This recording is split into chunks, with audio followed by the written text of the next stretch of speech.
Hello എല്ലാവർക്കും നമസ്കാരം. ഇന്നത്തെ വീഡിയോ ഒട്ടും പ്ലാൻഡ് അല്ല. ഞാനിത് വീട്ടിലിരിക്കുന്ന കോലത്തിൽ 2 കമ്മലൊക്കെ ഇട്ട് ഒന്ന് കണ്ണൊക്കെ എഴുതി വന്നിരിക്കുകയാണ്. അപ്പോൾ കുറച്ച് മാസങ്ങൾക്ക് മുന്നേ ഞാനൊരു വീഡിയോ അപ്ലോഡ് ചെയ്തിട്ടുണ്ടായിരുന്നു. നമ്മുടെ വാവേൻ്റെ എന്താ പറയുക, ഡെലിവറി സ്റ്റോറി എന്ന് വേണമെങ്കിൽ പറയാം, ഒരു പ്രഗ്നൻസി സ്റ്റോറി എന്ന് പറഞ്ഞിട്ട് ഞാൻ അപ്ലോഡ് ചെയ്തിട്ടുണ്ടായിരുന്നു. അപ്പം ഞാൻ വിചാരിച്ചു എൻ്റെ മോളുടെ ബർത്ത്ഡേ ആണ് വരുന്നത്. അപ്പം ഭാവിയിൽ എൻ്റെ വീഡിയോസൊക്കെ കാണുന്ന സമയത്ത്, അതായത് കുറച്ചുകൂടി വലുതായി ബോധമൊക്കെ വെച്ച് ഉള്ളൊരു സമയത്ത് അവർ ചോദിക്കുമല്ലോ, മീൻസ് എൻ്റെ മോൾ ചോദിക്കുമല്ലോ, എന്തുകൊണ്ട് എൻ്റെ കഥകളൊന്നും ഇതിൽ പറഞ്ഞില്ല.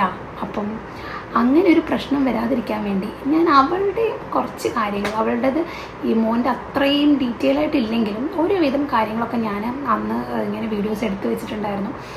ഒരിക്കലും ഇങ്ങനെ ഒരു യൂട്യൂബ് ചാനലിൽ ഇടാൻ വേണ്ടിയിട്ടല്ല, പക്ഷേ ഇപ്പം അതെനിക്ക് ഭയങ്കര ഒരു യൂസ്ഫുള്ളായിട്ട് തോന്നി. ഇപ്പം മോൻ്റെ തന്നെ സ്റ്റോറീസ് ഞാൻ ഇടയ്ക്കിടയ്ക്ക് ഇരുന്ന് കാണും. അപ്പം ഞാൻ ആലോചിക്കും, ദേവി ഇതിങ്ങനെ ചെയ്തിട്ട് എന്ത് രസമല്ലേ, പിന്നെ ഇങ്ങനെ കാണുമ്പോൾ അപ്പം ഇതും അങ്ങനെ ഇവിടെ കിടക്കട്ടെ എന്നുള്ളൊരു വിശ്വാസത്തിലാണ്. എൻ്റെ വീഡിയോസൊന്നും ഇപ്പം മില്യൺ വ്യൂസൊന്നും കിട്ടുന്നില്ലെങ്കിലും എന്നെ കാണുന്ന കുറച്ച് പേരുണ്ടല്ലോ, ഇപ്പം 100 ആണെങ്കിലും 200 ആണെങ്കിലും 500 ആണെങ്കിലും 1000 ആണെങ്കിലും ഇപ്പോൾ ഏറ്റവും ടോപ്പായിട്ട് പോയിരിക്കുന്ന 1700 വ്യൂസാണ് നമ്മുടെ ലോങ് വീഡിയോസിന് കിട്ടിയത്. അപ്പം അത്രയാണെങ്കിലും അത് കംപ്ലീറ്റ് വാച്ച് അവർ എനിക്ക് കിട്ടുന്നുണ്ട്, അല്ലാതെ ആൾക്കാർ സ്കിപ്പ് ചെയ്ത് കാണുന്നില്ല. അത് തന്നെ എനിക്ക് ഭയങ്കര സന്തോഷമുള്ളൊരു കാര്യമാണ്. അപ്പോൾ നിങ്ങൾക്ക് ഇഷ്ടപ്പെടുന്നുണ്ട് എന്നുള്ളൊരു വിശ്വാസത്തിലാണ് ഞാനിപ്പോൾ മുന്നോട്ട് പോകുന്നത്. അപ്പം ഈ വീഡിയോ നിങ്ങൾ ഇഷ്ടപ്പെടും എന്നുള്ളൊരു പ്രതീക്ഷയോടുകൂടി ഞാൻ ചെയ്യുകയാണ്. നിങ്ങൾക്കൊക്കെ കഥ കേൾക്കാൻ ഇഷ്ടമാണെങ്കിൽ ഞാനൊരു കഥ പോലെ ഞാൻ പറഞ്ഞുതരാം. 2018 ഫെബ്രുവരി 18 അന്നാണ് ഞങ്ങളുടെ കല്യാണം കഴിയുന്നത്. കല്യാണം കഴിഞ്ഞ് ഞങ്ങളിങ്ങനെ ചിന്തിക്കുന്നത്, മാക്സിമം എൻജോയ് ചെയ്ത് മെല്ലെ മതി കുട്ടികൾ, എന്തിനാ എത്ര പെട്ടെന്നൊക്കെ നമുക്കൊന്ന് എൻജോയ് ചെയ്യാം, മാക്സിമം അടിച്ച് പൊളിച്ചിട്ട് നമുക്ക് ഒരു കുട്ടിയൊക്കെ മതി എന്നുള്ള ഒരു പ്ലാനിലായിരുന്നു നമ്മൾ 2 പേരും. പക്ഷെ നമ്മൾ വിചാരിക്കുന്ന പോലെ അല്ലല്ലോ എല്ലാ കാര്യങ്ങളും നടക്കാം. അങ്ങനെ കുറച്ച് മാസങ്ങൾ ഞാൻ നാട്ടിലായിരുന്നു. എൻ്റെ ഹസ്ബൻഡ് ആ സമയത്ത് ബാംഗ്ലൂർ വർക്ക് ചെയ്യുമായിരുന്നു. അപ്പോൾ എനിക്ക് പോകണമെന്ന് ഭയങ്കര ആഗ്രഹം ഉണ്ടായിരുന്നു. അപ്പം പിന്നെ 2018 മെയ് 15 ഞാനും ബാംഗ്ലൂർക്ക് പോവുകയാണ്. അങ്ങനെ ഒരുപാട് സ്വപ്നങ്ങളൊക്കെ കണ്ടിട്ട് ഞാൻ ബാംഗ്ലൂർക്ക് പോയത്. അപ്പോൾ നമ്മുടേത് മാത്രമായിട്ടുള്ളൊരു ലൈഫ് അവിടെ സ്റ്റാർട്ട് ചെയ്യണം. അപ്പം ഒരുപാട് ആഗ്രഹങ്ങൾ, ഒരുപാട് നമുക്ക് ചെയ്യണം എന്ന് ആഗ്രഹിച്ച ഒരുപാട് കാര്യങ്ങൾ ഒക്കെ നമ്മുടെ മനസ്സിലുണ്ട്. അതിലേറ്റവും വലുതായിരുന്നു നമ്മുടെ ഹണിമൂൺ. അപ്പം അത് മെയിനായിട്ട് പറയാനുള്ള കാരണം എന്താണെന്ന് വെച്ചാൽ, ഞാൻ അന്നേ വരെ ഒരു ഫ്ലൈറ്റിൽ കയറിയിട്ടുണ്ടായിരുന്നില്ല, എവിടെയും പോയിട്ടുണ്ടായിരുന്നില്ല. അങ്ങനെ ഫ്ലൈറ്റൊക്കെ കയറി അങ്ങനെ അത്ര ദൂരത്തൊന്നും ഞാൻ എവിടെയും പോയിട്ടുണ്ടായിരുന്നില്ല.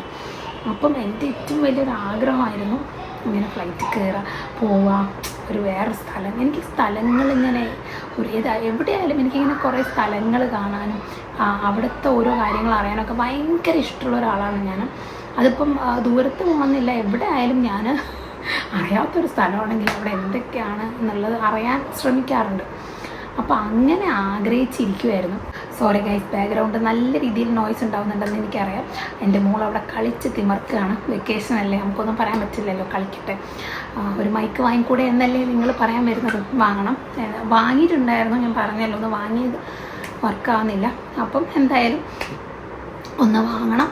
അപ്പോൾ അതാണ് അടുത്ത ലക്ഷ്യം, നല്ല ഒന്ന് നോക്കി വാങ്ങണം. പിന്നെ അപ്പോൾ ബാക്കി കഥയിലേക്ക് വരാം.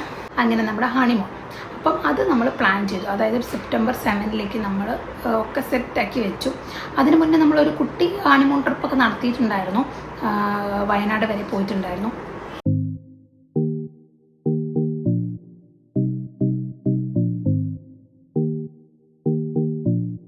അങ്ങനെ മെയ് മാസം വന്ന ഞാൻ ഓഗസ്റ്റിൽ വീണ്ടും നാട്ടിലേക്ക് പോവാണ്. ആ സമയത്ത് നമ്മുടെ ഫസ്റ്റ് ഓണായിരുന്നു. അപ്പം എല്ലാവർക്കും ഡ്രസ്സൊക്കെ വാങ്ങിക്കൊടുക്കുന്നൊരു ചടങ്ങുണ്ടല്ലോ, അപ്പോൾ അതൊക്കെ ആയിട്ട് നമ്മൾ നാട്ടിലോട്ട് പോന്നു. ശരിക്കും പറയുകയാണെങ്കിൽ ഞാൻ ഫുട്ബോളൊക്കെ കളിച്ച്, എന്താ പറയുക, ഏട്ടന്മാരും എൻ്റെ മാമനൊക്കെ ഉണ്ടായിരുന്നു. അപ്പോൾ എല്ലാവരും കൂടെ ഫുട്ബോളൊക്കെ കളിച്ച് അങ്ങനെ ഓടിക്കളികളും, അതായത് അത്രയും ഞാൻ കളിച്ചൊരു സമയമായിരുന്നു. അത് കഴിഞ്ഞ് ഞാൻ ഈ ഓണം കഴിഞ്ഞ് തിരിച്ച് വീണ്ടും ബാംഗ്ലൂരിലോട്ട് വരുന്നു. അപ്പം തൊട്ട് എനിക്ക് ഭയങ്കര പ്രശ്നങ്ങളാണ്. വൊമിറ്റ് ചെയ്യുന്നു, ഭയങ്കര തലകറക്കം, അതുപോലെ ഫുഡ് എനിക്ക് ഒന്നും പറ്റുന്നില്ല. എനിക്കറിയില്ല, സ്റ്റാർട്ടിങ്ങിന് ഫുഡൊന്നും പറ്റുന്നില്ല, എനിക്ക് ഒന്നും കഴിക്കാൻ പറ്റുന്നില്ല.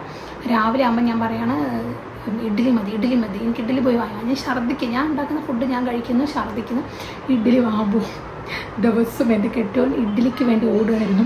അപ്പോൾ ഞാൻ ഇഡ്ഡലി മാത്രമാണ് കഴിക്കുന്നത്. അപ്പോൾ ഞാൻ ഈ വിവരം ആരെടുത്തും പറഞ്ഞില്ല. അപ്പോൾ അടുപ്പിച്ച് ഇങ്ങനെ 2-3 ദിവസം വയ്യാതെ ബോധം കെട്ട് വീഴുന്നു, ഛർദ്ദിക്കുന്നു എന്നൊക്കെ ആയ സമയത്ത് എൻ്റെ കെട്ടിയോനും ടെൻഷനായി. അപ്പം ചെറിയൊരു ഡൗട്ട് പോലെ നമുക്ക് 2 പേർക്കും ഉണ്ടായിരുന്നു. പക്ഷെ ഇതെനിക്ക് ഉൾക്കൊള്ളാൻ പറ്റുന്നുണ്ടായിരുന്നില്ല. അല്ല എന്ന് തന്നെ വിശ്വസിക്കാനായിരുന്നു എനിക്കിഷ്ടം. കാരണം നമ്മൾ ട്രിപ്പ് മുന്നിലുണ്ടല്ലോ. അങ്ങനെ ഒരു ദിവസം ഇങ്ങനെ ബോധം കെട്ട് കിടക്കുന്ന സമയത്താണ് മമ്മി വിളിക്കുന്നത്. മമ്മി, അതായത് എൻ്റെ ഹസ്ബൻഡിനെ അമ്മ വിളിക്കുന്നത്. അപ്പം നേരെ വിളിച്ചിട്ട് പറയുന്നു ബോധം കെട്ട് കിടക്കുന്നുണ്ട്, എന്താണെന്ന്. അപ്പം തന്നെ അവിടുന്ന് മമ്മി പറയാണ് ഇത് മറ്റു തന്നെ ആയിരിക്കും. അങ്ങനെ അതോടെ എൻ്റെ ഇങ്ങനെ കാറ്റ് പോകാൻ തുടങ്ങി. അപ്പം നീ പറഞ്ഞു നമുക്കൊന്ന് ടെസ്റ്റ് ചെയ്ത് നോക്കാം, എന്തായാലും ഒന്ന് ടെസ്റ്റ് ചെയ്ത് നോക്കാം. അപ്പോൾ ഞാൻ രണ്ടും കൽപ്പിച്ച് പോയി ചെയ്ത് നോക്കുന്നു. ടെസ്റ്റ് ചെയ്ത് പുറത്തേക്ക് വരുന്നു, 2 വര കണ്ട് ഞാൻ ഷോക്കായിട്ടാണ് വരുന്നത്. ആക്ച്വലി അതാണ് ഞാൻ പറഞ്ഞത്, നമ്മുടെ സെക്കൻഡ് പ്രഗ്നൻസി സത്യമായ പ്ലാൻ പ്രഗ്നൻസി ആയിരുന്നു. പക്ഷേ ഫസ്റ്റത്തെ എന്ന് വെച്ചിട്ടുണ്ടെങ്കിൽ ഒട്ടും പ്ലാൻഡ് അല്ലായിരുന്നു. അതുകൊണ്ട് തന്നെ ആ ഒരു മൊമെൻറ്റ് ഒരു വീഡിയോ എടുക്കാനോ അങ്ങനത്തെ ഒന്നും ഉള്ളൊരു സാഹചര്യം അല്ലായിരുന്നു. അപ്പം ഞാൻ ആകെ എന്താ പറയുക ഷോക്കായിട്ടാണ് നിൽക്കുന്നത്. അപ്പം ഞാൻ പറഞ്ഞു എന്താ നമ്മൾ ചെയ്യുക, നമ്മൾ ട്രിപ്പ്, അതായത് ഓഗസ്റ്റ് സെപ്റ്റംബറിലാണ് നമ്മുടെ ട്രിപ്പ് വരുന്നത്, എന്ത് ചെയ്യും എന്നുള്ള ഒരു ആകപ്പാടെ ടെൻഷനായിപ്പോയി. അപ്പം ഞങ്ങൾ രണ്ടാളും മുഖത്തോട് മുഖം നോക്കിക്കാണ് എന്ത് ചെയ്യണം എന്നറിയാതെ. അപ്പം വേഗം തന്നെ നമ്മൾ എന്ത് ചെയ്യുന്നത് വെച്ചാൽ അടുത്തുള്ള ഒരു ഹോസ്പിറ്റലുണ്ട്, സക്ര എന്നാണ് അത് പ്രൊണൗൺസ് ചെയ്യാൻ തോന്നുന്നു. സക്ര ഹോസ്പിറ്റലിലേക്ക് നമ്മൾ രാത്രിക്ക് തന്നെ രാത്രിയാണ് നമ്മൾ ചെക്ക് ചെയ്യുന്നത്. അപ്പോൾ രാത്രി തന്നെ നമ്മൾ നേരെ ഹോസ്പിറ്റലിലോട്ട് പോവുകയാണ്. അപ്പോൾ അവിടെ പോയ സമയത്ത് ആരുമില്ല, ഗൈനക്ക് ആരുമില്ല. അപ്പം വീണ്ടും തിരിച്ച് വരുന്നു. അപ്പം നമ്മൾ തിരിച്ച് പോകുന്ന വഴിക്ക് ഫുള്ള് ഇത് ഡിസ്കസ് ചെയ്തുകൊണ്ട് എന്ത് ചെയ്യും നമുക്ക് ട്രിപ്പ് പോകണ്ടേ, അങ്ങനെ ഫുൾ അങ്ങനത്തെ ഓരോരോ സംസാരമായിരുന്നു അവിടേക്ക് പോകുമ്പോഴും ഇങ്ങോട്ട് വരുമ്പോഴും. അങ്ങനെ പിറ്റേ ദിവസം നമ്മൾ വേഗം നമ്മൾ തൊട്ടടുത്തുള്ള ഹോസ്പിറ്റലിലോട്ട് പോയി. അതായത് തലേന്ന് അതൊക്കെ പൂട്ടിക്കിടക്കരുത്, രാത്രി സമയത്ത് അതൊക്കെ അവരൊക്കെ പോയിട്ടുണ്ടായിരുന്നു. അതായത് അത്രയും ലേറ്റ് ആയിട്ടാണ് നമ്മൾ ഈ സക്രയിലേക്ക് നമ്മൾ പോകുന്നത്. അപ്പം പിറ്റേ ദിവസം വേഗം നമ്മുടെ അടുത്തുള്ള ഹോസ്പിറ്റലിലേക്ക് പോയി ചെക്ക് ചെയ്യുന്നു, പോസിറ്റീവ്. എന്ത് ചെയ്യും, നമ്മളെന്ത് ചെയ്യും? സത്യം പറയുകയാണെങ്കിൽ ആ സമയത്ത് സന്തോഷവും തോന്നി, കുറച്ച് സങ്കടവും തോന്നി. എന്ത് ചെയ്യും, അല്ലെങ്കിൽ ഒരു വാവ ഉണ്ടാവാൻ പോകുന്നു എന്ന് പറയുമ്പോൾ നമുക്കൊരു സന്തോഷം ഉണ്ടാവുമല്ലോ. പക്ഷെ അത് ഈ സമയത്തായിപ്പോയല്ലോ എന്നുള്ള ഒരു വിഷമം ഉണ്ടായിരുന്നു. അപ്പോൾ അങ്ങനെ നിൽക്കുമ്പോൾ നമ്മുടെ ഡോക്ടറോട് നമ്മൾ ചുമ്മാ ചോദിച്ചു, ഇങ്ങനെ ഒരു ട്രിപ്പ് പ്ലാൻ ചെയ്തിട്ടുണ്ട് നെക്സ്റ്റ് മന്ത്, അങ്ങനെ പോകാൻ പറ്റുമോ? അപ്പോൾ ഡോക്ടർ പറയുന്നത് എന്തുകൊണ്ട് പോയിക്കൂടാ, ധൈര്യമായിട്ട് പോയിക്കോളൂ. ഒന്നാമത് ഫ്ലൈറ്റിലാണ് പോകുന്നത്, സെക്കൻഡ് മലേഷ്യ എന്ന് പറയുന്ന അവിടുത്തെ റോഡിൽ നമ്മുടെ ഇവിടുത്തെ പോലെ കുണ്ടും കുഴികളൊന്നും ഇല്ല, നല്ല അടിപൊളി റോഡുകളൊക്കെയാണ്. അപ്പോൾ ധൈര്യമായിട്ട് പോയിക്കോളാൻ പറഞ്ഞു. അത് കേട്ടപ്പോൾ എനിക്ക് ഭയങ്കര സന്തോഷമായി. അപ്പോൾ പിന്നെന്ത് പേടിക്കാൻ, വേറെ നമുക്ക് എന്താണെന്ന് വെച്ചാൽ വാവേനെ നമുക്ക് വേണം, ട്രിപ്പും നമുക്ക് വേണമായിരുന്നു. അപ്പോൾ രണ്ടും നടക്കുന്ന സമയത്ത് പിന്നെ ഒന്നും ഒരു വിഷമിക്കേണ്ട ഒരു സിറ്റുവേഷൻ ഇല്ലല്ലോ. അപ്പോൾ നമ്മൾ ഹാപ്പി ആയിട്ട് നമ്മൾ ട്രിപ്പിന് വേണ്ടി റെഡിയായി. നിങ്ങൾ മോൻ്റെ പ്രഗ്നൻസി സ്റ്റോറി കണ്ടവരാണെങ്കിൽ ആ സ്റ്റോറിയേ അല്ല നമ്മുടെ മോളെ കേസിൽ വരുന്നത്, ഒക്കെ നേരെ തിരിച്ചായിരുന്നു. അതായത് ഫസ്റ്റ് 3 മന്ത് ഞാൻ കിടപ്പായിരുന്നു. ഛർദി എന്ന് വെച്ചാൽ അങ്ങേയറ്റം ഛർദിയായിരുന്നു, എനിക്കൊന്നും കഴിക്കാൻ പറ്റില്ലായിരുന്നു.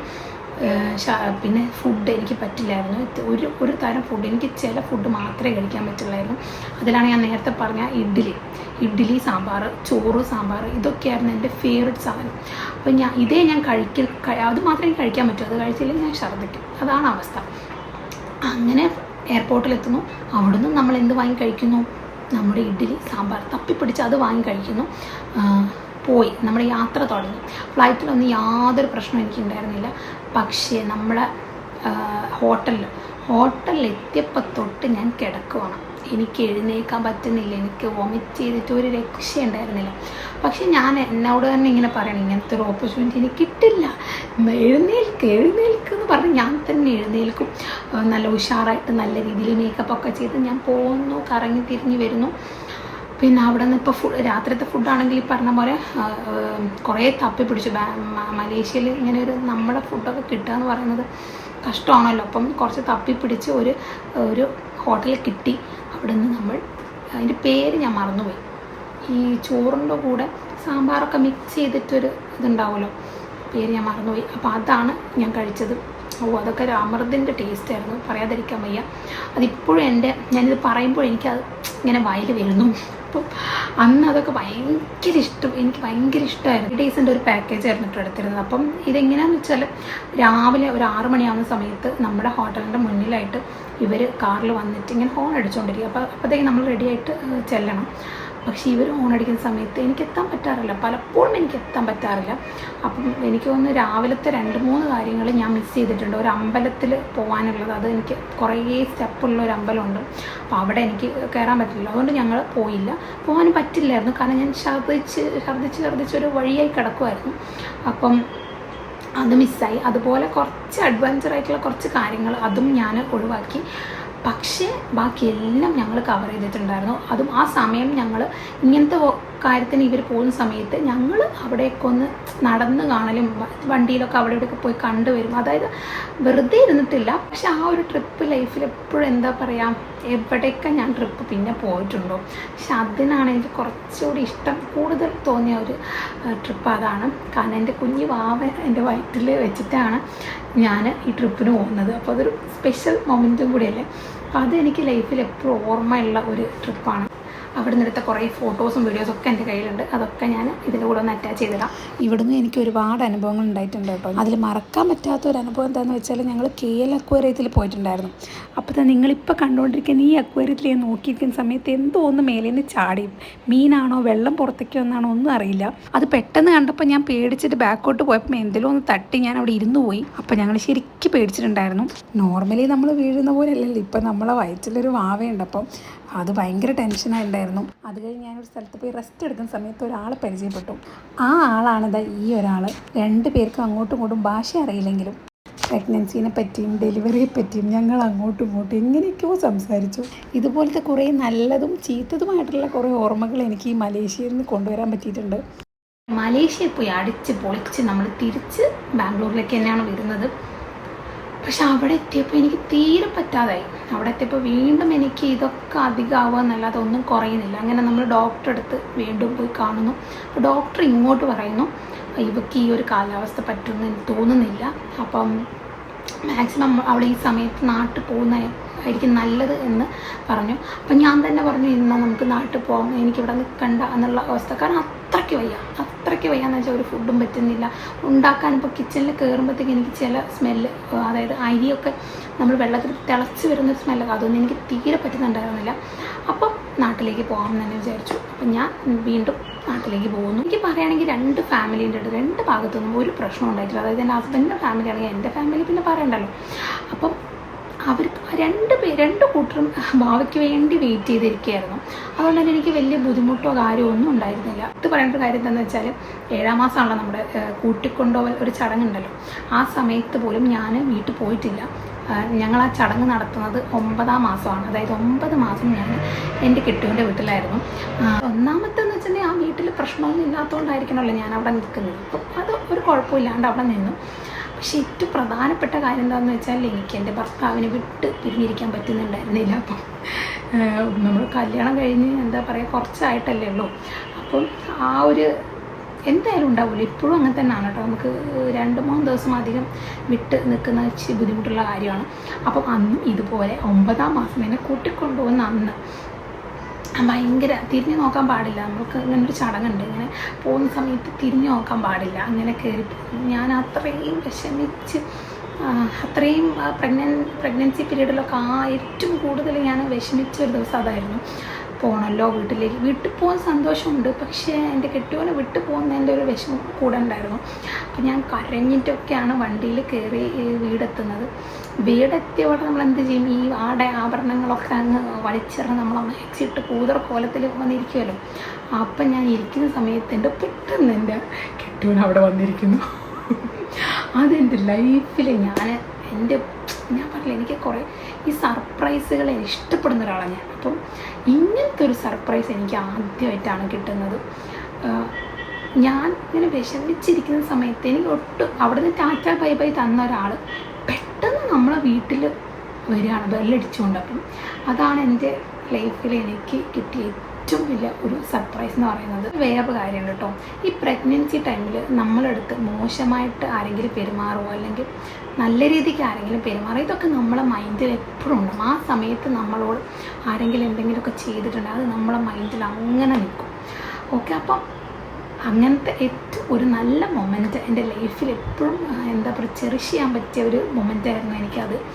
നിങ്ങൾ വിചാരിക്കരുത് എന്തൊരു ഭാഗ്യമുള്ള ലൈഫ്, ഇങ്ങനെ എൻ്റെ പ്രഗ്നൻസിയിൽ ഇങ്ങനെയായിരുന്നു, എനിക്കിങ്ങനെയൊന്നും കിട്ടിയില്ല എന്നൊക്കെ ചിന്തിക്കുന്നവരോട് എനിക്ക് പറയാനുള്ളത്, എൻ്റെ ലൈഫ് ഇത്ര അടിപൊളിയൊന്നും അല്ലായിരുന്നു. ഞാനൊക്കെ ചെറുപ്പത്തിൽ അത്രയും കഷ്ടപ്പെട്ടിട്ടാണ് വളർന്നത്. അപ്പം ഇപ്പോൾ കുറച്ച് സന്തോഷം കിട്ടുന്നത് ചിലപ്പോൾ അന്ന് അനുഭവിച്ചതിൻ്റെ ഒരിതായിരിക്കാം.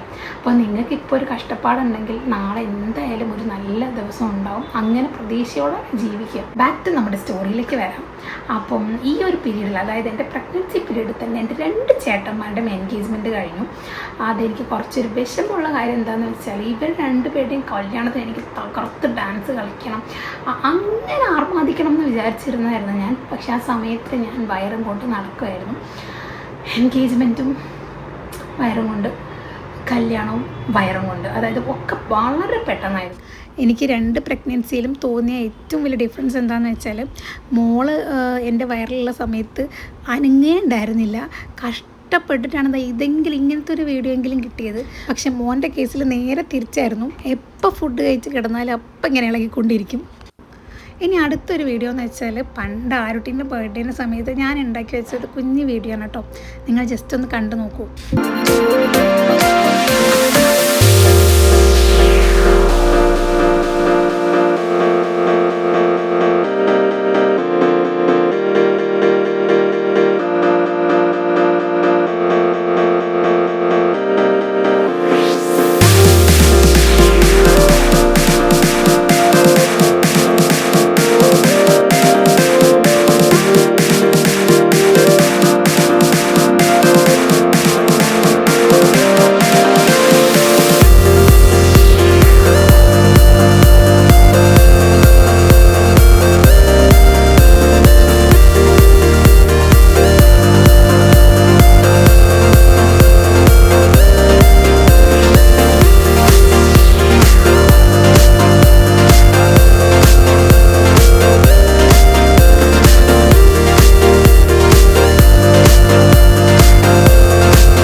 നിങ്ങൾ കാണാൻ പോകുന്നത് എൻ്റെ 1-ാം മാസം മുതൽ 9-ാം മാസം വരെയുള്ള കുറച്ച് ഫോട്ടോസുകളാണ് കേട്ടോ. 60 കിലോ ഉണ്ടായിരുന്നു ഞാൻ. ഡെലിവറി സമയമാകുമ്പോഴത്തേക്കും 75 കിലോ ആണ് ആയത്. ഡെലിവറി വരെ ഞാൻ അതിനെപ്പറ്റി ബോധേടേ അല്ലായിരുന്നു. പക്ഷേ ആഫ്റ്റർ ഡെലിവറി എൻ്റെ വെയിറ്റ് കുറയാതിരുന്നപ്പോൾ എനിക്ക് ഭയങ്കര ടെൻഷനായി. എൻ്റെ ബോഡിയിൽ വന്ന ചേഞ്ചസ് കണ്ടിട്ട് സത്യം പറഞ്ഞാൽ ഞാൻ ടെൻഷനായിട്ടുണ്ടായിരുന്നു. പക്ഷേ ട്രസ്റ്റ് മീ ഗൈസ്, ഇപ്പോൾ അതെൻ്റെ 2 ഡെലിവറി കഴിഞ്ഞു. ഞാനിതെൻ്റെ പണ്ടത്തെ വെയിറ്റിലാണ്. അതുകൊണ്ട് അതൊന്നും പേടിച്ചിട്ട് ആരും പ്രഗ്നൻ്റ് ആവാതിരിക്കേണ്ട. പ്രസവിക്കാൻ പേടിയായിട്ട് മാത്രം കല്യാണം കഴിക്കുന്നില്ല എന്ന് പറഞ്ഞിരുന്ന ഒരാളാണ് ഞാൻ. ഇപ്പോൾ അത് 1 അല്ല 2 ഡെലിവറി കഴിഞ്ഞിട്ടാണ് ഞാൻ ഇരിക്കുന്നത്. എന്താല്ലേ, 7-ാം മാസത്തിൽ കാര്യമായിട്ട് വയറൊന്നും കാണാത്തതുകൊണ്ട് ഞങ്ങൾ 9-ാം മാസത്തിലാണ് ഈ മെറ്റേണിറ്റി ഷൂട്ട് നടത്തിയത്.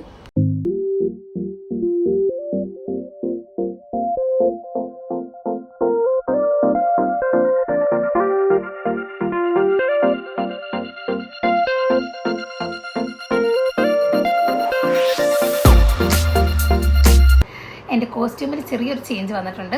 കാരണം ഞാൻ ആ വീഡിയോ എടുത്തുകൊണ്ടിരിക്കുന്ന സമയത്ത് എൻ്റെ വാവ എഴുന്നേറ്റ് ഭയങ്കര കരച്ചിലായി. എങ്ങനെ നോക്കിയിട്ടും ബാക്കി വീഡിയോ എനിക്ക് എടുക്കാൻ പറ്റിയില്ല. അതുകൊണ്ട് ഇത് വേറൊരു ദിവസമാണ് എടുക്കുന്നത്. അപ്പോൾ ഞാൻ കഥയിലേക്ക് വരാം. അങ്ങനെ നമ്മുടെ 9 മാസം വലിയ കുഴപ്പമൊന്നുമില്ലാതെ തട്ടിമുട്ടിപ്പോയി. ഞാൻ ചില ആൾക്കാരെ കാലിലൊക്കെ കണ്ടിട്ടുണ്ടായിരുന്നു നല്ല നീരൊക്കെ വെച്ച് നടക്കാൻ പറ്റാതെയും പിന്നെ പല വേദനകൾ, വേറെ ചില പ്രശ്നങ്ങൾ. ദൈവം സഹായിച്ച് എനിക്ക് അങ്ങനത്തെ യാതൊരു കുഴപ്പവും ഫസ്റ്റ് പ്രഗ്നൻസിയിൽ വന്നിട്ടില്ല. പക്ഷേ സെക്കൻഡ് പ്രഗ്നൻസിയിൽ ഞാൻ പറഞ്ഞല്ലോ കുറേ ചൊറിച്ചിലും കാര്യമൊക്കെ ആയിട്ട് ചില പ്രശ്നങ്ങളൊക്കെ, മുടി കൊഴിച്ചിൽ, അങ്ങനത്തെ പ്രശ്നങ്ങളൊക്കെ ഉണ്ടായിട്ടുണ്ടായിരുന്നു. പക്ഷെ ഫസ്റ്റത്തേൽ അങ്ങനത്തെ വലിയ പ്രശ്നങ്ങളൊന്നും ദൈവം സഹായിച്ച് വന്നിട്ടില്ല. നമ്മൾ മനസ്സിലാക്കേണ്ട ഒരു കാര്യം എന്താണെന്ന് വെച്ചാൽ, ഈ ദൈവം ഉണ്ടല്ലോ എല്ലാ സുഖങ്ങളും കൂടി ഒരാൾക്ക് തരത്തില്ല. അതാണ് നമ്മൾ ആദ്യം മനസ്സിലാക്കേണ്ടത്. അതായത് ഫസ്റ്റ് പ്രഗ്നൻസിയിൽ എനിക്ക് 9 മന്ത് ഒരു കുഴപ്പമുണ്ടായിരുന്നില്ല. പക്ഷെ എനിക്ക് ഡെലിവറി ടൈം വേദന കുറച്ച് അധികമായിരുന്നു. കാരണം രാവിലെ 6 മണിക്ക് എനിക്ക് പെയിൻ വന്നില്ല, ഒരു ബ്ലീഡിങ് വന്നപ്പോഴാണ് ഞാൻ ഹോസ്പിറ്റലിലോട്ട് പോകുന്നത്. രാവിലെ 6 മണിക്ക് നമ്മൾ വീട്ടിൽ നിന്ന് ഇറങ്ങുന്നു. തിരിച്ച് നമ്മൾ ഡെലിവറി കഴിയുന്നത് 3:30 മണിക്കാണ്. അതായത് അത്രയും ടൈം ഞാൻ ആ പെയിന് സഹിച്ചിരിക്കുകയാണ്.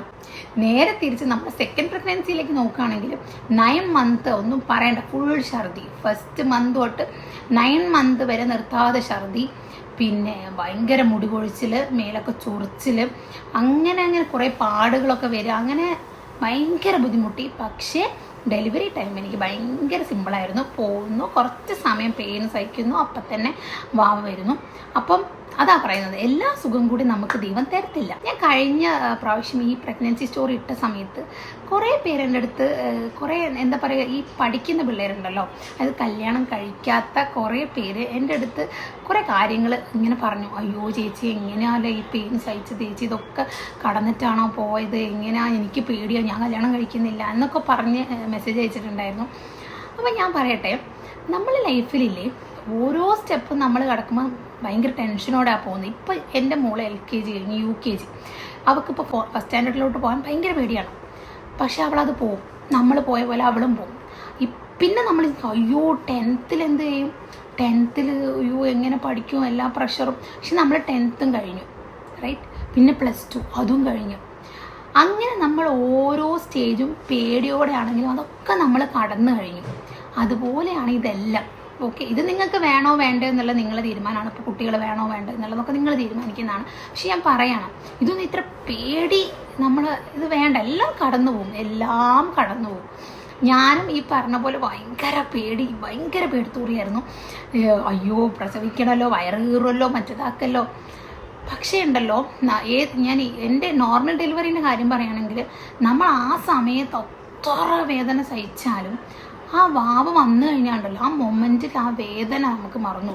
ഇപ്പം എനിക്ക് ആ പെയിൻ ഓർമ്മയില്ല, ഞാൻ അനുഭവിച്ച ആ വേദന എന്താണെന്നുള്ളത് എനിക്ക് ഓർമ്മ കിട്ടുന്നില്ല. ഓക്കെ, നമ്മൾ വാവേനെ കാണുന്ന ആ ഒരു മൊമെൻ്റ് ഉണ്ടല്ലോ, നമുക്കപ്പം നമ്മൾ അത്രയും അനുഭവിച്ച വേദനകളൊക്കെ എവിടെയോ പോകും.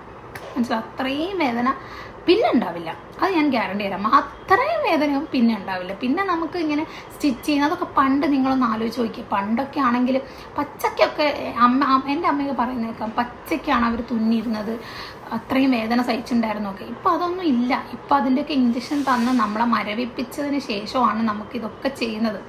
അപ്പം അതൊന്നും പേടിക്കണ്ട. ഞാൻ റിയലൈസ് ചെയ്തൊരു കാര്യം എന്താണെന്നറിയോ, നമ്മൾ പ്രഗ്നൻ്റ് ആയി അപ്പോൾ തൊട്ട് നമ്മൾ ഫുൾ ഇങ്ങനെ ടെൻഷനാണ്. അയ്യോ ഡെലിവറി എന്ന് പറഞ്ഞ് നമ്മളിങ്ങനെ ടെൻഷൻ അടിച്ച് കുറച്ച് കാലം 1, 2, 3 മാസം നമുക്ക് ആ ടെൻഷൻ ഉണ്ടാവും. പിന്നെ ഉണ്ടല്ലോ, നമ്മൾ കുഞ്ഞിനെ ഇങ്ങനെ കൊണ്ട് നടന്ന് പിന്നെ വാവിനെ കാണാൻ വേണ്ടിയുള്ളൊരു ഇതാവും, മനസ്സിലായി, ഒരു ആഗ്രഹം അങ്ങോട്ട് വരാൻ തുടങ്ങും. അപ്പോൾ പിന്നെ ഈ 9ാം മാസം ആകുമ്പോൾ നമ്മൾ തന്നെ ആഗ്രഹിക്കും, ഒന്ന് വേഗം ഡെലിവറി കഴിഞ്ഞിരുന്നെങ്കിൽ മനസ്സിലായോ. അതുപോലെ ഞാൻ മനസ്സിലാക്കിയ ഒരു കാര്യം, ഈ ലേബർ റൂം കയറുന്ന സമയത്ത് എങ്ങനെയെങ്കിലും ഒന്ന് നമ്മളെ വേഗം ഒന്ന് കഴിഞ്ഞ് കിട്ടിയാൽ മതിയായിരുന്നു, വേഗം നമ്മളെ അങ്ങോട്ട് തിയേറ്ററിലേക്ക് കയറ്റിയാൽ മതിയായിരുന്നു എന്ന് ചിന്തിച്ചിട്ടുണ്ടായിരുന്നു. അങ്ങനെയുള്ളവരൊന്ന് പറയട്ടോ, ഞാൻ അങ്ങനെയായിരുന്നു. എനിക്ക് അവിടെ കയറി കഴിഞ്ഞപ്പോൾ എങ്ങനെയെങ്കിലും ഒന്ന് തിയേറ്ററിൽ കയറി വേഗം ഒന്ന് ഡെലിവറി കഴിഞ്ഞാൽ മതിയായിരുന്നു എന്നുള്ളൊരു ചിന്തയായിരുന്നു. നമ്മുടെ ഡെലിവറി സ്റ്റോറി ഇവിടെ അവസാനിക്കുകയാണ്. 2019 ഏപ്രിൽ 27 നമ്മുടെ മോളെ നമ്മളെ കയ്യിൽ ഇങ്ങോട്ട് കിട്ടുകയാണ്.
ഞാൻ ഇന്ന് തന്നെ ഈ വീഡിയോ പോസ്റ്റ് ചെയ്യാനുള്ള കാരണം എന്താണെന്ന് വെച്ചാൽ നാളെ April 27 എൻ്റെ മോളുടെ 6ാമത്തെ ബർത്ത്ഡേ ആണ്.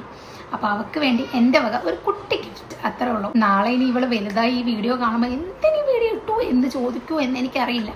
എന്തായാലും ഞാനിതിവിടെ പോസ്റ്റ് ചെയ്യാണ്. നിങ്ങൾക്ക് എൻ്റെ വീഡിയോസ് ഇഷ്ടപ്പെടുന്നുണ്ടെങ്കിൽ ദയവ് ഇതിൻ്റെ ചാനൽ ഒന്ന് സബ്സ്ക്രൈബ് ചെയ്യുക, പിന്നെ ലൈക്ക് ചെയ്യുക, പിന്നെ എന്തെങ്കിലും മീൻസ് നല്ലത് കണ്ടാൽ ദയവ് ഇത് നല്ല എന്തെങ്കിലും കമൻറ്റ് ഇടുക. പിന്നെ എന്തെങ്കിലും ഞാൻ തിരുത്തണം എന്നുണ്ടെങ്കിലോ പറഞ്ഞതിൽ എന്തെങ്കിലും മിസ്റ്റേക്ക് ഉണ്ടെങ്കിലോ അങ്ങനെ എന്തെങ്കിലും ഉണ്ടെങ്കിൽ നിങ്ങൾ കമൻ്റ് ആയിട്ടും പറയുക. കേസ് ഇന്ന് ഭയങ്കര സൗണ്ടാണ്, കാരണം എന്താ വെച്ചാൽ നാളെ ബർത്ത്ഡേ ആണല്ലോ. അപ്പം കുറച്ച് കസിൻസൊക്കെ ഇവിടെ നിൽക്കാൻ വന്നിട്ടുണ്ട്. അപ്പോൾ അതിൻ്റെ ഒച്ചയും വിളിയൊക്കെയാണ്. അപ്പം നാളത്തെ ബർത്ത്ഡേ വ്ളോഗ് നാളെ വരുമോ എന്ന് എനിക്കറിയില്ല, കാരണം എഡിറ്റ് ചെയ്ത് വരാൻ കുറച്ച് ടൈം എടുക്കും. എന്തായാലും നാളെ മറ്റന്നാളൊക്കെ ആയിട്ട് ഞാൻ ബർത്ത്ഡേ വ്ളോഗ് അപ്ലോഡ് ചെയ്യുന്നതായിരിക്കും. അപ്പം അടുത്ത വീഡിയോയ്ക്ക് കാണുന്നവരേക്കും ബൈ.